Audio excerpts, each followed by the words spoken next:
वाह माशाअल्लाह। मुझे पता है कि साहिबान उर्स का फैजान इंशाअल्लाह मुझे हासिल होगा, और मैं बजाते खुद कुछ भी नहीं हूँ।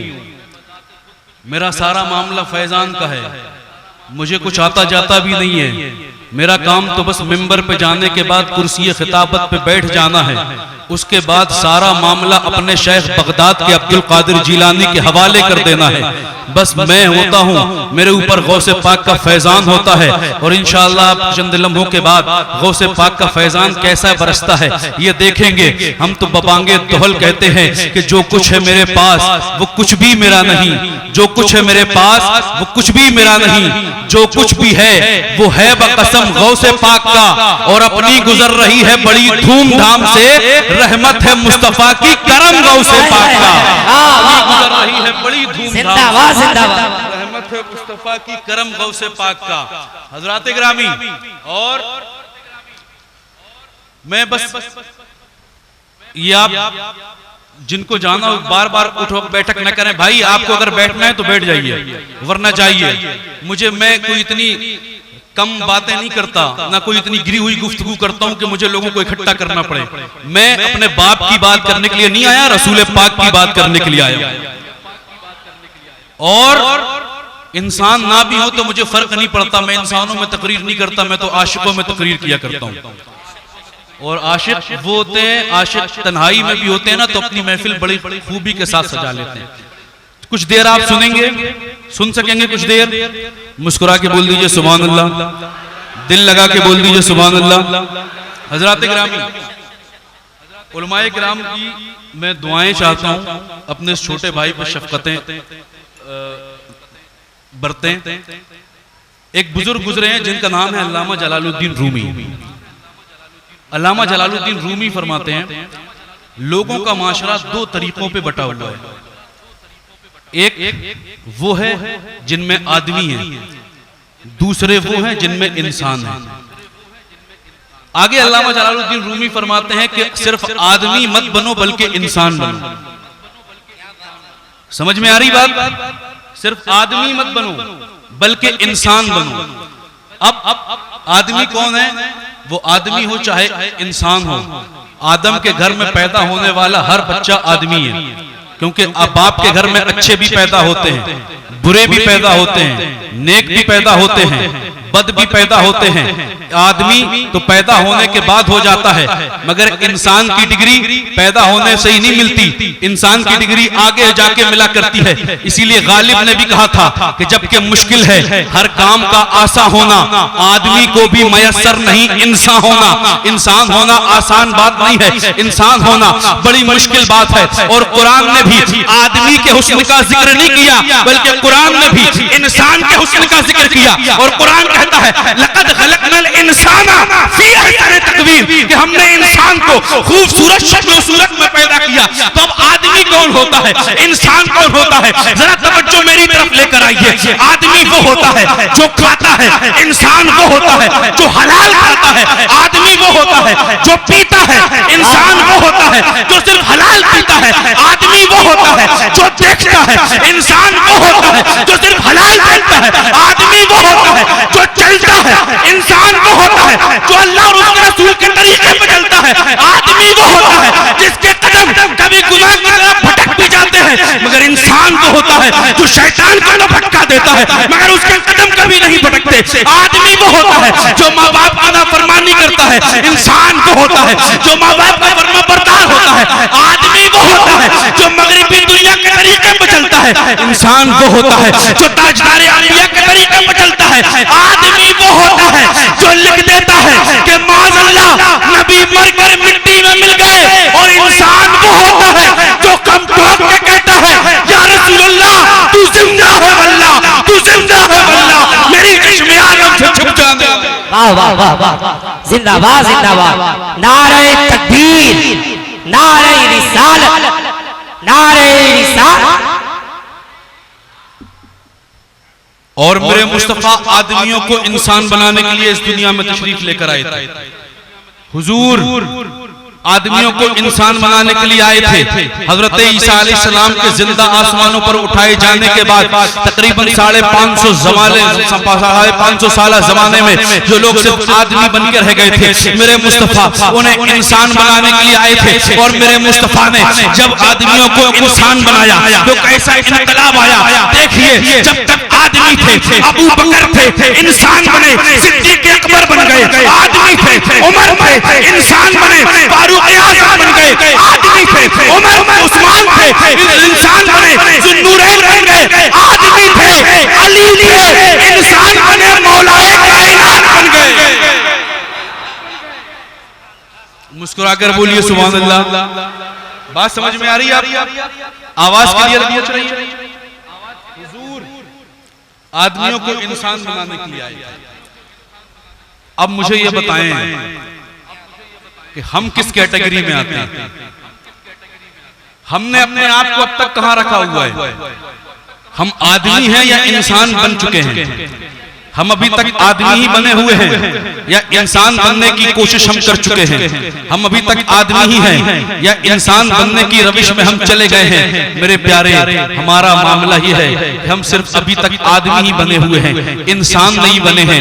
अगर हम इंसान बने होते ना तो आज ये हाल, जो हाल हमारी कौम का है, वो हाल हमारी कौम का ना होता। अगर हम इंसान बन गए होते, फतह नुसरत हमारे कदमों को चूम रही होती। अगर हम इंसान बन गए होते, कामयाबी हमारा इस्तेमाल कर रही होती। अगर हम इंसान बन गए होते, कामरानी हमारा इस्तेमाल कर रही होती। अगर हम इंसान बन गए होते, हुक्मरानी हमारे लिए ही अल्लाह रब्बुल इज्जत ने जो है कि हमारे ही हक में रखी थी। मगर हम सिर्फ आदमी हैं, इसीलिए आज हमारा हाल ये है साहब, हम आदमी हैं इसीलिए हमारी रातें गुनाहों में गुजरती है। हम आदमी हैं इसीलिए अय्याशियों में मुब्तला है। हम आदमी हैं इसीलिए बेराह रबी के शिकार है। हम आदमी हैं इसीलिए हमारी जो है कि गुनाहों के दलदल में हम फंसते चले जा रहे हैं। हम आदमी हैं इसीलिए मोबाइलों में हमारी रातें गुजर रही हैं। हम अभी तक सिर्फ आदमी हैं इसीलिए हम दुनिया के निजाम में दुनिया में दबाया जा रहा है। जब तक कोई बंदा आदमी रहता है वो तब तक दबा दिया जाता है। मगर जब कोई बंदा आदमी से निकल के इंसान बन जाता है तो वो दुनिया के पीछे नहीं चलता, दुनिया उसके पीछे चला करती है। और अगर किसी इंसान को देखना है तो बहुत दूर जाने की जरूरत नहीं। हमने माजी करीब में एक इंसान को देखा है।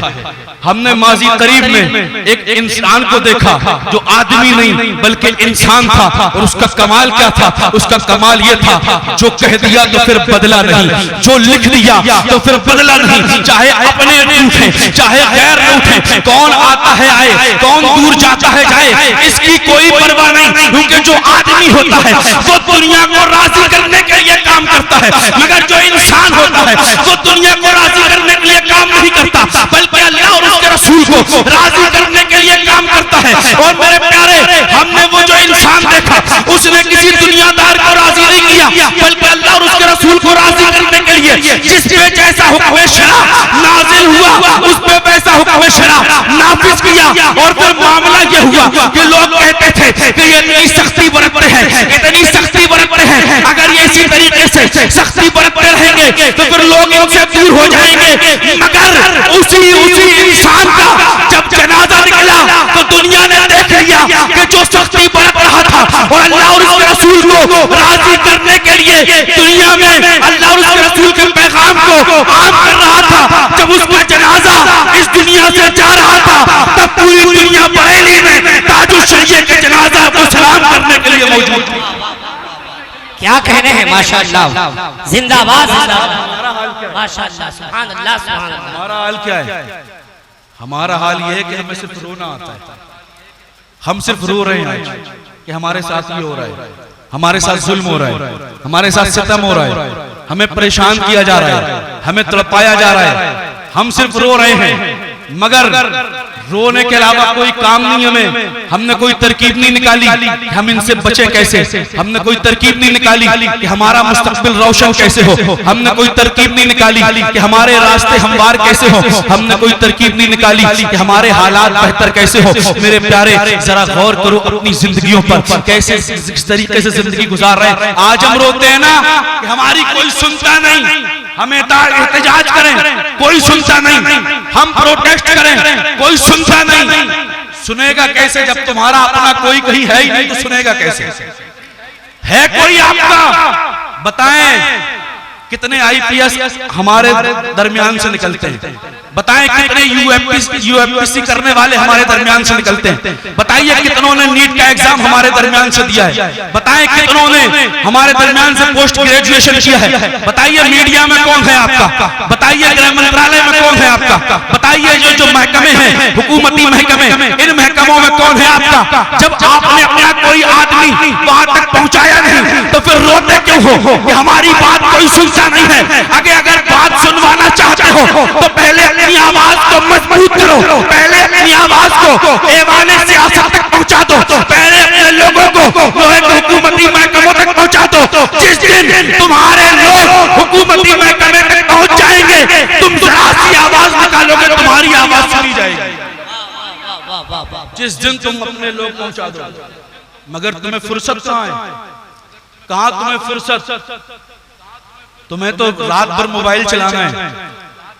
आज ये हमारा यूथ जो बैठा है ना, ये व्हाट्सएप यूनिवर्सिटीज के स्टूडेंट बैठे, इन्हें पढ़ना लिखना कुछ नहीं है, रात भर मोबाइल चलाना है। इनकी रातें मोबाइलों में गुजर रही हैं, इन्हें रातों में मोबाइल में अपनी जिंदगी गुजारना है। और बस वो 15-15, 30-30 सेकंड की रीलें देखकर ये लोग बड़े खुश होते हैं। और ये जो नौजवान हैं, ये इनके हाथ में जब से मोबाइल दे दिया गया, आलम ये है सारे कौम का बेड़ा गर्क होकर रह गया है।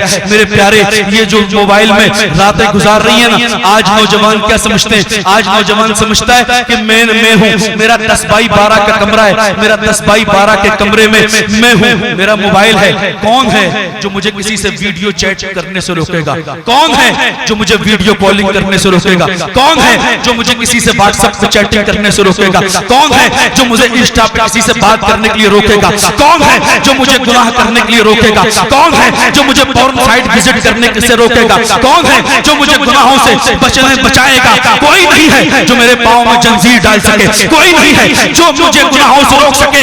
ऐ मिट्टी से बनने वाले इंसान, ऐ नौजवान, अगर तू ये सोचकर गुनाह करता है कि आज तू 10x12 के कमरे में है, तो कौन तू है? तेरा मोबाइल है, तूने कमरे की लाइट बंद कर दी है, दरवाजे बंद कर दिए हैं, खिड़की पर्दे बंद कर दी है, और तू सोचता है कि तेरे मोबाइल पर जो अब कोई नहीं रोक सकता। तो फिर याद रखना, अगर आज तुझे गुनाह से रोकने वाला कोई नहीं है, तो फिर याद रख, कल जब तू 10x12 के कमरे से निकलकर 3x6 की कब्र में जाएगा और खुदा तुझे अजाब देगा, तो फिर अजाब से बचाने वाला भी कोई नहीं। जब खुदा तुझे अजाब देगा ना, तो अजाब से बचाने वाला भी कोई ना होगा।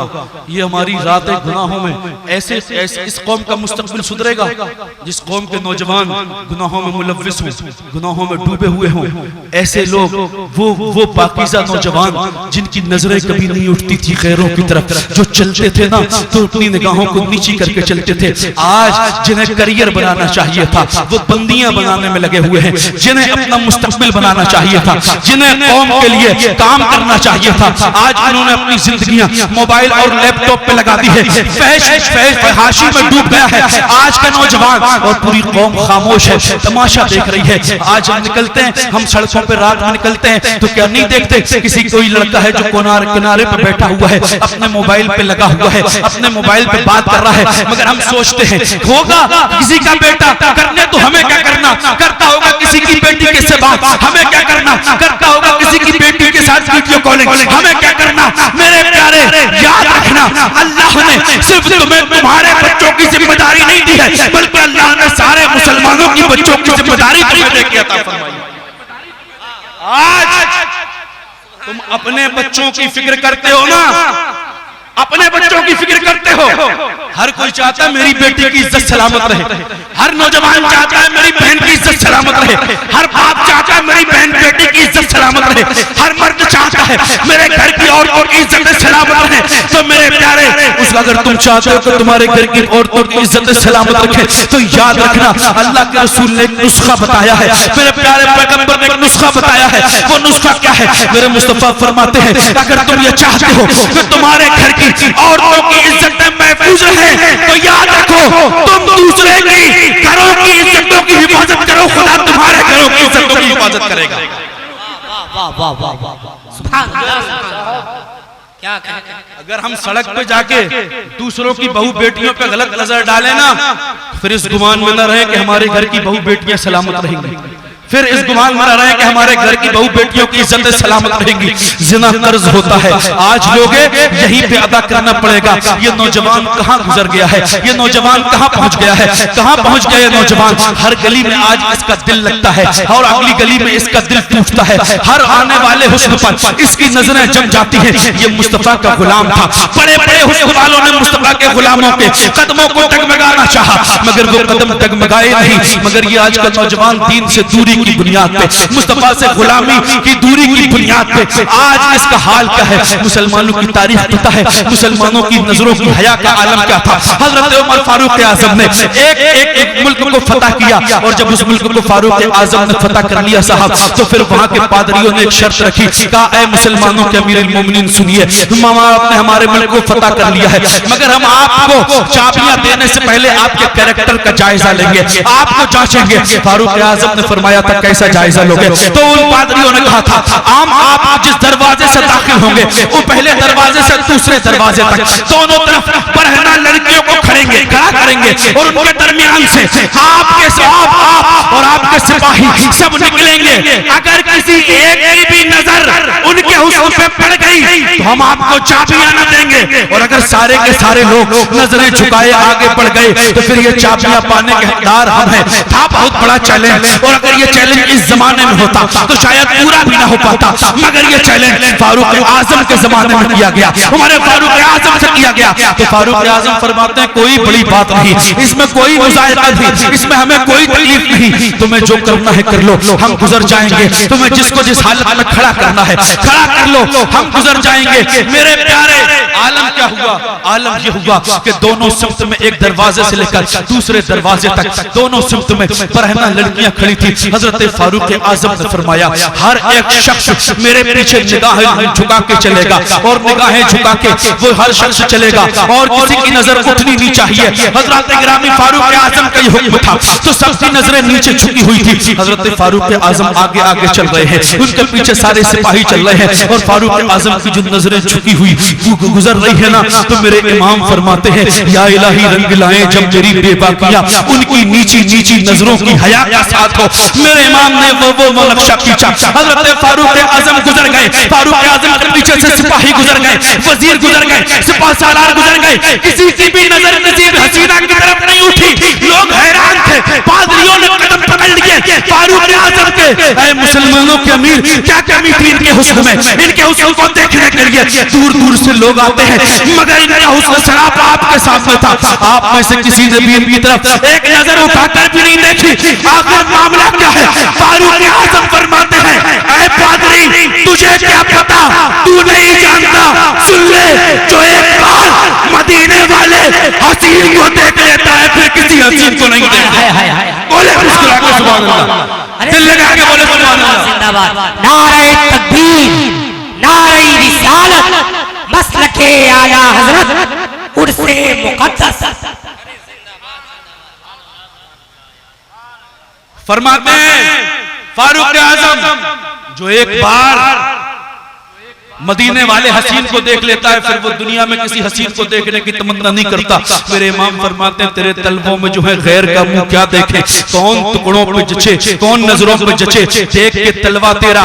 मेरे प्यारे मगर आज हमें क्या हो गया है, हम जगह डगर में हम भटक रहे हैं, ये गुनाहों की आलूदगी हमारे साथ हो गई है, गुनाहों में हम इतना डूब गए हैं साहब। गुनाहों में डूबने का आलम ये हम क्या समझते हैं, क्या समझते हैं? बड़े नौजवान जो हमारे ना 10-20 सेकंड के रील के लिए नाचेंगे, कूदेंगे, उछलेंगे, कूदेंगे, उसके बाद होगा क्या? वो रील डालेंगे, फिर इंतजार करेंगे लाइक आए, कोई कमेंट करे, कोई लाइक आए, और उसके बाद फिर अपने दोस्तों में बताएंगे कि मेरे फेसबुक पे इतने फॉलोवर हैं, मेरे ट्विटर पे इतने फॉलोवर हैं, मुझे व्हाट्सएप पे इतने लोग पसंद करते हैं, व्हाट्सएप पे इतने लोग मेरी स्टेटस देखते हैं, मुझे यूट्यूब पे मेरे चैनल को इतने लोगों ने सब्सक्राइब किया हुआ है, इंस्टा पे मुझे इतने लोगों ने फॉलो किया हुआ है। इंस्टा और सोशल मीडिया के प्लेटफॉर्म पर फॉलोवर्स को देखकर उछलने वालों, याद रखना ये फॉलोवर्स तब तक हैं जब तक इनको तुम्हारा कंटेंट अच्छा लगता है, तब तक चमक दमक बाकी है। याद रखना जिस दिन ये रूह तुम्हारे जिस्म से जुदा होगी उस दिन न कोई फेसबुक वाला काम आएगा, ना कोई ट्विटर वाला काम आएगा, ना कोई व्हाट्सएप वाला काम आएगा, ना कोई यूट्यूबर काम आएगा, ना कोई इंस्टा वाला काम आएगा। उस दिन अगर कोई काम आएगा तो गुंबदे खजरा वाला काम आएगा। उस दिन अगर कोई काम आएगा तो गुंबदे खजरा काम करें। उस दिन गुंबदे खजरा वाला काम आएगा। मेरे प्यारे, अपने किरदार को संभालो, अपने आप को देखो, अपनी आप सिर्फ हमें रोने का नहीं रह गया, हमें कुछ करने का काम वक्त आ गया है। हमें कुछ करना है, हमें अपने हालात बदलने हैं, हमें अपना किरदार बदलना है, हमें इस कौम के लिए कुछ करना है। आज हम परेशान हैं कि हमारे हालात बेहतर नहीं। बेहतर हालात सिर्फ दुआ करने से हालात बेहतर नहीं होते, कि सिर्फ दुआएं की जाएं और हालात बेहतर हो जाएं, सिर्फ मस्जिदों में दुआएं की जाएं और हालात बेहतर हो जाएं। हमें हालात को बेहतर करने के लिए अपना काम करना होगा, आगे बढ़ाना होगा। आज हमारे पास तंजीमें बहुत सारी हैं, बहुत सारी तंजीमें हैं। आने वाला है माह मुहर्रम, न जाने कितनी तंजीमें उठेंगी, जिन जो 1 लाख का लंगर कराती होंगी, जो 2 लाख का लंगर कराती होंगी। उसके बाद रबीउल अव्वल शरीफ आएगा, उसमें लंगर कराने वाली में होंगी, और उसके बाद 11वीं आएगी, घर घर 11वीं का लंगर कराने वाले लोग होंगे। हमारे पास हजारों तंजीमें ऐसी हैं जो रोजाना लाखों रुपए का लंगर खिलाती है, मगर एक तंजीम भी ऐसी नहीं है जो तंजीम हमारे कौम के नौजवानों के मुस्तकबिल को बनाने के लिए एक यूनिवर्सिटी कायम कर सके। है कोई एक ऐसी तंजीम जो हमारे कौम के नौजवानों के मुस्तकबिल को बनाने के लिए एक यूनिवर्सिटी कायम कर सके? अगर हिंदुस्तान में यूनिवर्सिटियां बनना शुरू हो जाए ना, तो हर खानका एक यूनिवर्सिटी चला सकती है। मगर हम तो सिर्फ नाम कैसे होगा हमारा, हम यूनिवर्सिटी चलाएंगे, लंगर करेंगे ना तो नाम होगा, ये फलां कमेटी है इतने लाख का लंगर करती है, ये फलां तंजीम है इतने लाख का लंगर करती है। मेरे प्यारे, तुम सारी जिंदगी भर इमाम पाक का लंगर करते रहो, तब भी इमाम इतना खुश ना होंगे जितना खुश इमाम तब होंगे जब तुम अपनी कौम के मुस्तकबिल को बनाने के लिए एक ऐसी यूनिवर्सिटी बना दोगे जहां पर तुम्हारी बहनों और बेटियों को जाने में कोई ये कहने वाला ना होगा कि अगर तुम्हें यूनिवर्सिटी में आना है तो हिजाब उतार के आना होगा, हिजाब पर बरक के आना होगा। जब तुम्हारी बेटियां और बहनें तुम्हारी बनाई हुई यूनिवर्सिटी में हिजाब पहन के जाएंगी, इमाम का फैजान उसी दिन तुम्हारी जिंदगियों में शुरू हो जाएगा। सुभान अल्लाह, सुभान अल्लाह। मगर उसके लिए काम करना होगा। रोते हैं हम, बस हमारी बहनों को हिजाब से रोका जा रहा है, रोका जा रहा है। तुम अपना अलग से बना लो, क्यों नहीं बनाते? क्यों यूनिवर्सिटी अलग नहीं बनाते? आज तुम मजबूर हो दूसरे का ड्रेस कोड लेने के लिए। न तुम्हारे पास एक स्कूल है, न तुम्हारे पास एक कॉलेज है, न तुम्हारे पास एक यूनिवर्सिटी है। वो कहते हैं तुम्हारे पास तो कुछ है नहीं, तो जाओगे कहां? आना है हमारे पास, हमारा ड्रेस कोड लेना होगा, हमारी प्रार्थना में शामिल होना होगा, हमारे रूल्स को फॉलो करना होगा। जिस तरीके पे हम तुम्हें कहेंगे उस तरीके पे तुम्हें चलना होगा। ये इसलिए है कि हमारे पास कुछ है नहीं। जिस दिन हमारे पास हमारा स्कूल होगा, जिस दिन हमारे पास हमारा कॉलेज होगा, जिस दिन हमारे पास हमारी यूनिवर्सिटी होगी, याद रखना उस दिन हम दुनिया का ड्रेस कोड नहीं लेंगे, उस दिन मुस्तफा का ड्रेस कोड पूरी दुनिया को देते हुए नजर आएगा। अगर उसके लिए करना होगा, सिर्फ मेरे तकदीर करने देने से आपकी हालत नहीं बदलने वाली, और आपकी सुन लेने से भी हालत नहीं बदलने वाली। और आजकल तकरीरें लोग सुनते भी कहां हैं? तकरीरों के टाइम में लोगों को जाना होता है, तकरीर लोग सुनते ही कहां हैं, और फिर कहते हैं कि हुआ क्या था कुछ पता नहीं चला। साहब, आज हमें जरूरत है, बहुत जरूरत है अपने आप को होश में रखने की और होश से काम लेने की। कौम तबाही और बर्बादी के दहाने पे जा चुकी है, कौम बर्बाद हो रही है। इस कौम को अगर बचाना है तो एक बार नौजवानों के मुस्तकबिल को संवारना होगा।